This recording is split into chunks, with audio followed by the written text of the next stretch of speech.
We know we're in a tough spot here, but I got to tell you, as someone who spent the last 6 weeks screaming about the dangers of the pandemic, it's such a relief to see our leaders finally taking it seriously. I don't just mean the government. I'm also talking about the private sector.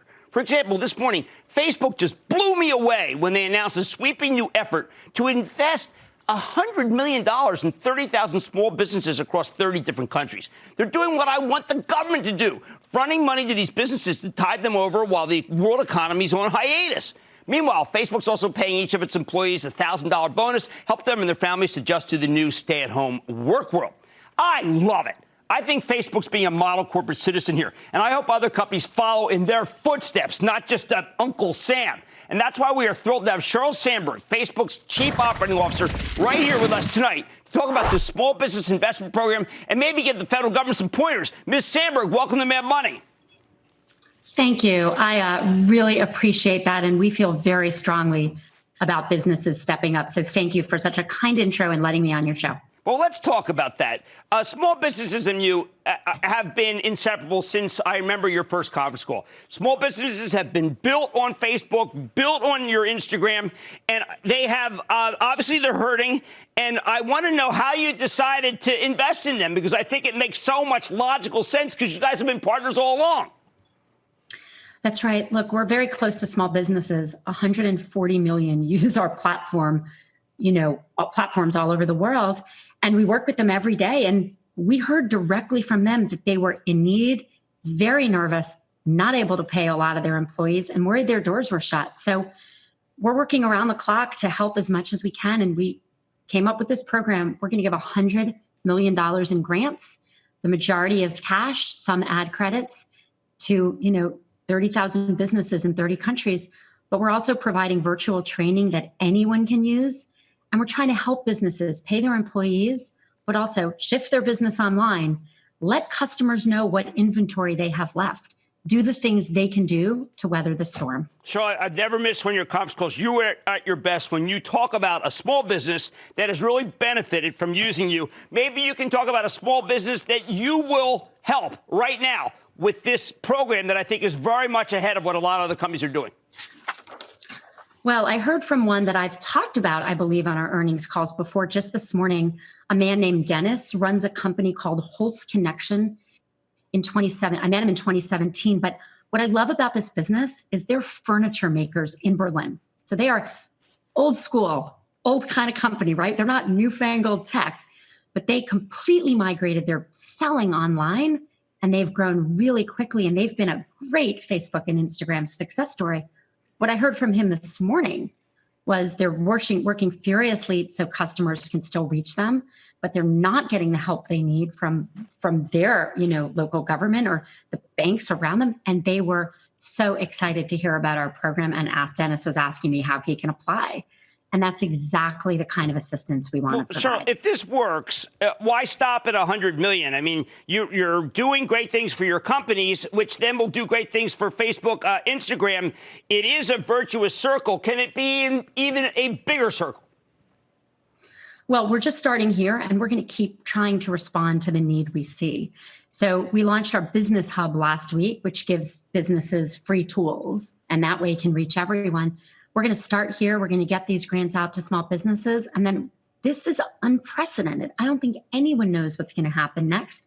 So we are very open to considering doing more in lots of different ways going forward. How do you deal with all the companies that you have helped create that want the business right now, that would like a grant? I mean, is there a page they should go to? Is there a committee at Facebook that's going through right now? Like when you were trying to get into college, you're saying this one should get it, this one should get it, and this one should get it. How are you deciding? Well, we're working through the criteria. We wanted to get the announcement out so people could start the process. Right now, you want to go to facebook.com/grants4business. And we're going to be collecting emails so that we can send out the criteria and send out the application. We don't have every criteria defined, but here's what we know. We're going to ask people who have been in business for a year to apply. We're going to ask people to tell us what their business does and to tell us how they're going to use the money. And really, we're going to trust them. We're going to trust them to use the money as they can best do it. Now, how fast can you do that? I mean, let's say they put it in, you like it. Can they get this money within the next month? I sure hope so. I mean, we came up, this crisis is unfolding very rapidly. So this is a program we really started working on at the end of last week. We're moving as quickly as we can, and I want us to move as quickly as possible. So definitely the goal. Now, you have also $1,000 per employee bonus. I think a lot of people don't want to go home and work, but you've made it so that it's the right thing to do. Tell me about that program. I think we need to see that for a lot of people because they don't want to go home. They want to show you that they're working hard. We've really thought about that. So we told everyone to stay home if they were sick. And very importantly, we have been paying every worker we have, every contractor, whether they're sick, whether they can work from home, all the way through. We then encouraged people to work from home over the last numbers of weeks. But today, as of 3 p.m., we're just shutting every office we can because we want to communicate it's safer to be at home. There are a few critical jobs we need people to come in for, like keeping the data centers running and the service up. And we're taking every precaution we can to protect employees. It's also by everyone else staying home that those people are much more protected. But we really want employees to know we mean it because even when they're home, people don't have childcare, people's schools are closing. So we not just gave every employee $1,000, but I think maybe even more importantly, we announced to our whole company that we're paying out more than everyone's full bonus this half. Okay. Every 6 months, we do a rating scale where we give employees performance criteria and a rating, and you get more if you've done better. We're giving everyone an exceeds expectation rating, which means everyone gets more than their bonus. And what we're saying to you is if you have a sick parent or sick child, you take care of that sick parent or sick child. Gotcha. If you don't, and then do what you can. And we're seeing our employees take care of themselves and working hard. One last thing. There's a major pharmaceutical chain. I don't want to mention their name. They're good guys. One of their people put out disinformation, misinformation about COVID sent to employees. Bad idea. I see that you're cracking down on disinformation. How are you capable of doing that, given when it's so prevalent? I mean, how many people do you have to analyze disinformation? And is this something that is the beginning of a new strategy of Facebook, or is this just a national emergency and you're throwing everything at it? I think this is an emergency and we're throwing everything at it. And we're definitely taking the hardest possible line on harmful misinformation. We're prioritizing the myths that the WHO and CDC and other health organizations are telling us are the most harmful. And those are coming down. And they're coming down no matter who says them. And we're working as quickly as possible. But the other thing we're doing, and I think this is just as important, is getting good information out there. Right. We are putting WHO, CDC information directly into people's feed. The director of the WHO asked us to try to get people to do real hand washing. So at his request, my fiance and I yesterday posted a video of ourselves washing our hands for 40 to 60 seconds. Do you know how long that is, Jim? It's happy birthday 4 times. Well, one last question. Are you learning something on disinformation and misinformation that you can apply to the political season? Or are they just totally separate? Because it is an important issue for me, as you know. Yeah, look, they're not separate when it comes to this emergency. Okay. No matter who says something, if it's harmful misinformation on COVID-19, it's down and it's over.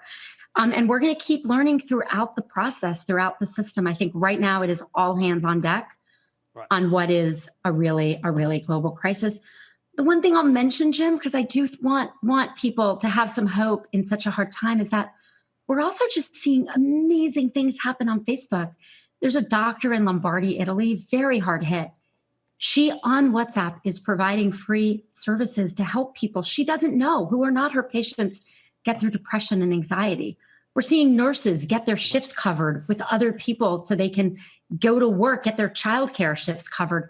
We're seeing people sign up to deliver groceries around the world to the elderly. Okay. And so this is really challenging, but there's some good happening too. Thank you, Cheryl. Thank you. I mean, I'm looking for good news. You gave it to us in spades, including the incredible cash grants right to small business. Going to get it as soon as possible. Government, are you listening? This is how it's done. Sheryl Sandberg, COO of Facebook. Man Buddy's back after the break. Thank you so much. Thank you for having me. Don't miss a second of Mad Money. Follow @JimCramer on Twitter. Have a question? Tweet Kramer. #MadTweets. Send Jim an email to madmoney@cnbc.com or give us a call at 1-800-743-CNBC. Miss something?